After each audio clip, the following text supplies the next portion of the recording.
Assalamualaikum para sobat mencekam. Kembali lagi bersama saya. Malam ini saya akan menceritakan tentang asal mualanya serampas terjadi. Pemirsa pasti penasaran. Banyak yang bertanya-tanya, serampas itu seperti apa? Serampas itu kayak apa sih? Serampas itu asal usulnya apa sih? Ya, malam ini gue akan ceritakan.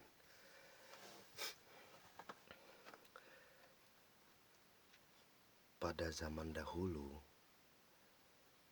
itu lahirlah satu putra, satu putri. Mereka itu masing-masing mempunyai kesaktian. Jadi si yang cowok ini kita sebutlah Onen ya, Onen. Si cewek ini kita sebut si Siti lah. Si Onen ini udah dewasa, dia membawa satu keris dari kampung dia tinggal, kemudian merantau ke Kerinci. Itu sejarahnya. Kemudian udah bertahun-tahun gak pulang, jadi si Siti ini udah dewasa, mau menikah. Jadi dia pergi mencari kakaknya ini karena ayah dia sudah meninggalkan itu. Ketemulah kakaknya nih di Kerinci. Kemudian dibawa pulang ke kampung untuk menikahkan si Siti ini.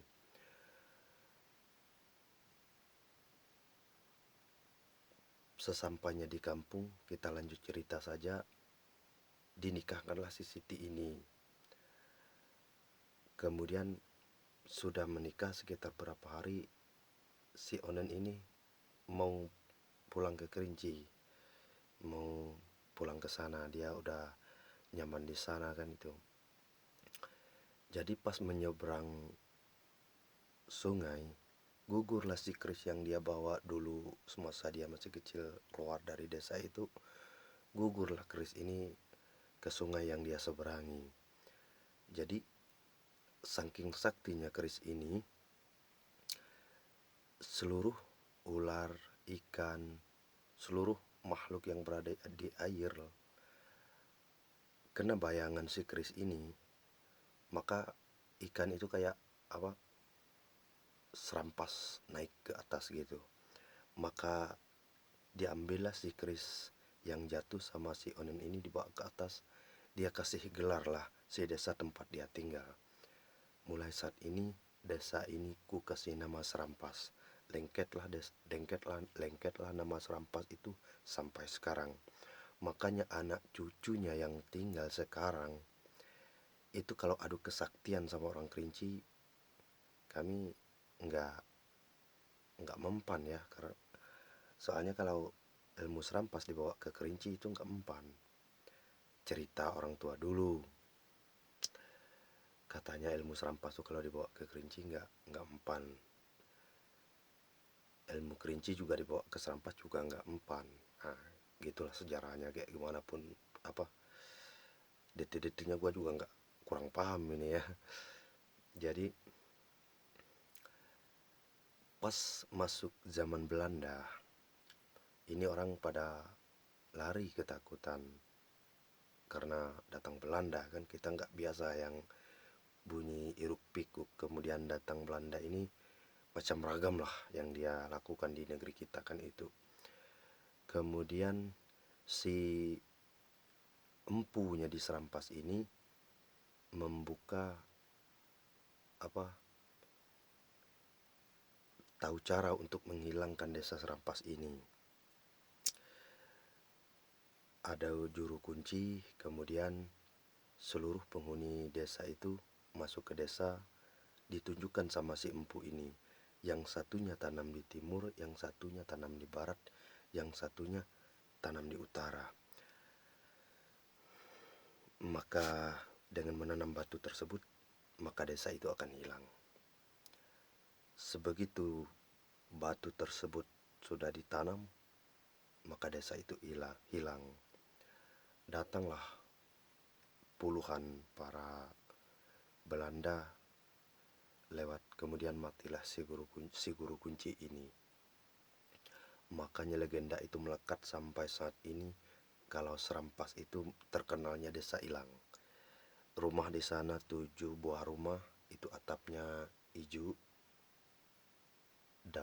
dindingnya tulang. Rumahnya itu nggak ada yang rendah, nggak ada yang tinggi, manggung semuanya gitu. Sampailah sekarang melekatlah Serampu Kuning pada nama aslinya, tapi orang-orang kota-kota bilang itu Serampas. Kalau nama aslinya itu Serampu Kuning. Serampas itu ada dua, ada Serampas rendah yaitu daerah Muara Siau ya. Tapi kalau Serampas Kuningnya di daerah Tanjung Kasri. Tanjung Kasri desa banyak di dalam Tanjung Kasri, apalagi kalau nggak salah ada 3 desa, Ranah Kemumu, itulah desa-desa di dalam.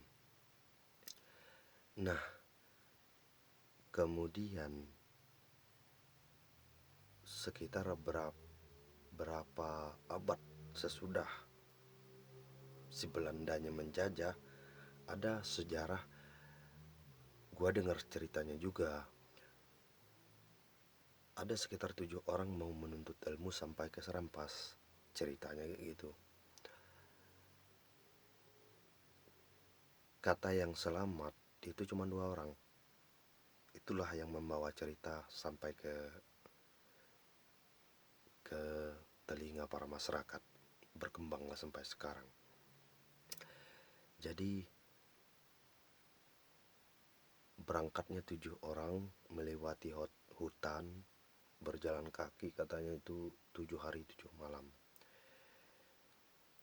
Yang orang 5 dia nggak tahu kemana arahnya, juga nggak ikut pulang gabung dia kan itu. Tersesatlah pokoknya di wilayah hutannya Serampas itu kan. Jadi yang 2 ini ceritanya itu ketemu sama orang latihan karate, ketemu sama orang mandi dalam kuali, ketemu sama orang salang kapak, ketemu pokoknya macam-macam lah. Kemudian di sana dia bertemu sama orang tua panjang janggut namanya. Dia duduk sama memperhatikan anak buahnya sedang giat berlatih kan. Kemudian si orang ini datang mau gabung berguru di sana. Kemudian dia bilang, kamu belum pantas belajar di sini, silakan pulang. Si orang ini keras kepala juga ya, namanya juga udah nekat ya kan. Gak mau pulang sebelum mendapatkan apa yang dia inginkan. Kemudian si kakek ini bilang, dia bangun dari tempat duduk, di sana ada kitab kecil, kayak sebesar rokok lah ya. Dia bangun dari sana, dia bilang, kalau kamu mampu angkat ini kotak kecil, seluruh Serampas milikmu.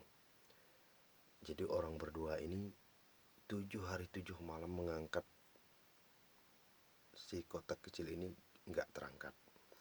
Jadi terakhir si bapak ini bilang, ini terakhir, silahkan pulang, kata dia kayak gitu kan. Jadi pulanglah si orang 2 ini, pulang dari sana. Pulangnya itu cepat banget katanya, berangkatnya 7 hari 7 malam perjalanan. Kalau pulangnya itu nggak nyampe 3 jam lah, nggak nyampe kata dia sih. Jadi Serampas ini bagi yang keturunan, yang masih punya keturunan orang Serampas itu, kalau tidak salah itu dijaga sama 7 harimau. Itu ciri-ciri khasnya orang Serampas. Mulai dari kandungan dia sudah dijaga sampai meninggalnya nanti juga dia akan dijaga. Di sini gue akan ceritakan asal muasalnya si harimau 7 ini. Harimau 7 ini dulu ada orang tua sama suaminya itu udah lanjut usia lah, belum mempunyai anak. Kemudian si suaminya meninggal. meninggal suaminya, dia tidur. Setelah berapa minggu suaminya meninggal, dia tidur, terus tidur mimpi datang suaminya bersetubuh sama dia. Jadi tidak menjelang lama hamillah si perempuan ini. Perempuan ini hamil, kemudian dituduh sama orang-orang desa sana, dia itu berzina lah. Maka diusirlah dia ke hutan. Diusir sama masyarakat di sana, diboyong-boyong, dibuang ke hutan. Tidak menjelang lama tiba di hutan, si perempuan ini melahirkan. Anak yang pertama dia lahirkan itu manusia. Kemudian lahir yang kedua, yang ketiga, yang keempat, yang kelima, yang keenam, yang keenam. Enam itu harimau semua. Yang ketujuh ini yang manusia. Jadi cerita itu yang pertama manusia, kemudian yang kelima, yang kedua, yang ketiga, yang keempat, yang kelima, keenam itu harimau semua. Jadi si harimau ini bersumpah. Mendengar sejarah ibunya seperti itu, dia bilang, dia bersumpah kalau si ibunya nanti meninggal, mayatnya akan dia bawa pulang ke Bukit Nagan. Bukit Nagan juga gua nggak ngerti di mana, ceritanya kayak gitu sih. Pas meninggal si ibunya harimau ini tadi, kemudian dikuburkan sama orang sana di tempat pemakaman umum. Orang yang menguburkan belum jauh, sekitar, kalau kita sedang menguburkan, kalau kita tengok masih nampak lah kuburan itu, mungkin jarak 20 meter lah ya. Jarak 20 meter si harimau yang 6 ini datang mengobrak-abrik kuburan, kemudian mengangkat mayat ibunya membawa ke Bukit Nagan. Disitulah terdirinya dia bersumpah akan menjaga anak cucu Adam yang keturunannya dari Serampas. Oke, sebatas itu dulu cerita Serampas. Assalamualaikum warahmatullahi wabarakatuh.